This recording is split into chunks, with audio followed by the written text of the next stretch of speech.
Sir आज की programme के बारे में और इस बार आप लोगों का क्या प्लानिंग है इसके बारे में? हाँ Yes. This annual credit exercise is undertaken by NABARD. अच्छा ठीक है। नाबार्ड हर साल ये एक्सरसाइज करते हैं जिसमें कि डिपेंडिंग ऑन गवर्नमेंट की जितनी प्रायोरिटीज़ हैं और स्टेट गवर्नमेंट क्या करना चाहती है, सेंट्रल गवर्नमेंट क्या करना चाहती है, हमारा रिजर्व बैंक की क्या पॉलिसी डायरेक्शंस हैं और गवर्नमेंट के बजट में क्या क्या प्रायोरिटीज़ निर्धारित की गई हैं, उन सब को ध्यान में रखते हुए हम लोग पिछले सालों में क्या अचीवमेंट्स रही हैं उसको सबको इनकॉर्पोरेट करके स्टेट लेवल के लिए एग्रीकल्चर और दूसरे जो प्रायोरिटी सेक्टर्स हैं उनमें कितना पोटेंशियल है स्टेट के अंदर फाइनेंस करने के लिए, उसकी असेसमेंट करते हैं। वो पहले डिस्ट्रिक्ट लेवल पे करी जाती है और डिस्ट्रिक्ट लेवल से कंपाइल करने के बाद स्टेट लेवल का डॉक्यूमेंट तैयार किया जाता है।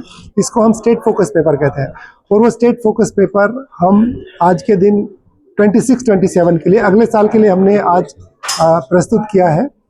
तो जैसे मैंने बताया एनुअल एक्सरसाइज है। पिछले साल हमारा जो प्रोजेक्शन था वो 3.79 लाख करोड़ का था और इस साल हमारा जो असेसमेंट है प्रोजेक्शन का वो 3.99 लाख करोड़ का है।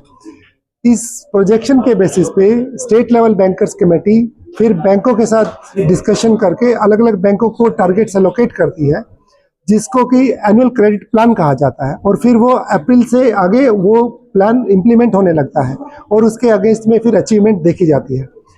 अगर हम पहले 2 साल की बात करें तो जो प्रोजेक्शंस नाबार्ड ने पोटेंशियल लिंक प्लान में असेस किए थे same as it is ACP targets के लिए एलोकेट किए गए थे। तो पिछले साल हमारा जो प्रोजेक्शन था 3.79 लाख करोड़ था जैसा मैंने आपको बताया, तो उस साल हमारा प्रोजेक्शन उससे कॉरस्पॉन्डिंग पिछले साल से बढ़ा था। इट वाज समथिंग लाइक 25% हमने पोटेंशियल बढ़ा था। तो वो असेसमेंट कुछ ज़्यादा थी।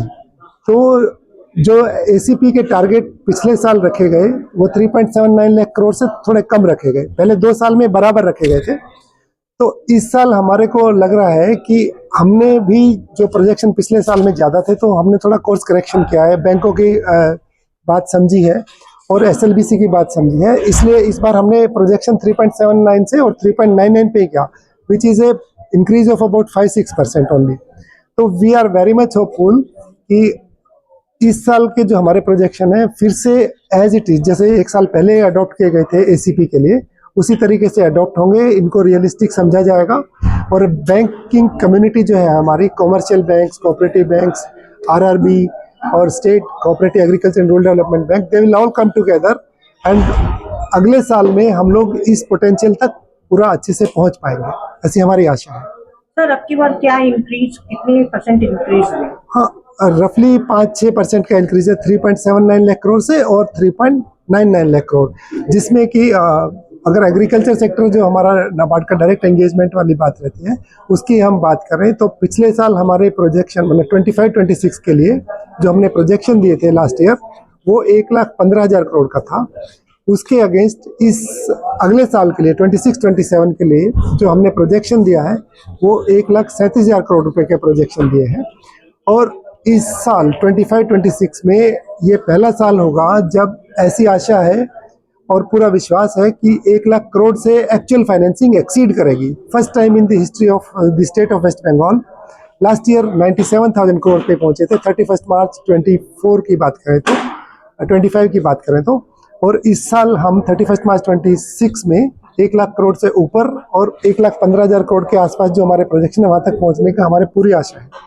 तो हमें फिर ये भी आशा है कि अगले साल का जो हमारा प्रोजेक्शन है 1,37,000 करोड़ का वो भी रियलिस्टिक माना होगा और उसको भी अगले साल बैंक्स मिलके अचीव कर पाएंगे। सर इस समय मुद्रास्फीति की दर क्या पड़ रही है?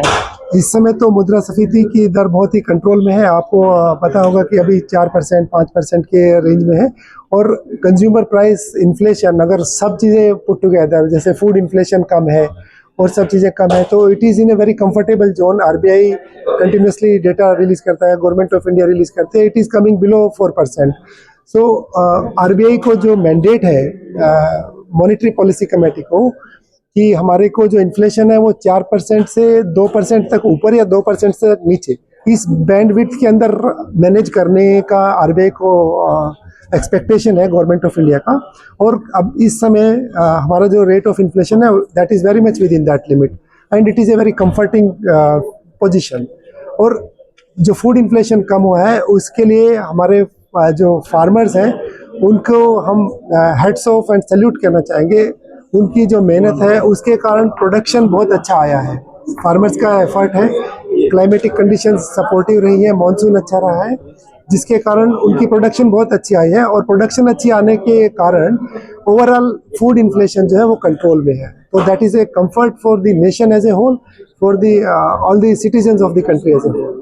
सर इस बार फार्मर्स लोन के टारगेट कितने रखे हैं इस साल मतलब 25-26 के लिए 26-27 27 वो एग्रीकल्चर का, मैडम वही बात करते हैं। 1,37,000 करोड़ रुपए एग्रीकल्चर के लिए हमने टारगेट रखा है। और मत्स्य के लिए सर मत्स्य का उसके अंदर ही रहता है मैडम, इट्स ए सब पार्ट ऑफ एग्रीकल्चर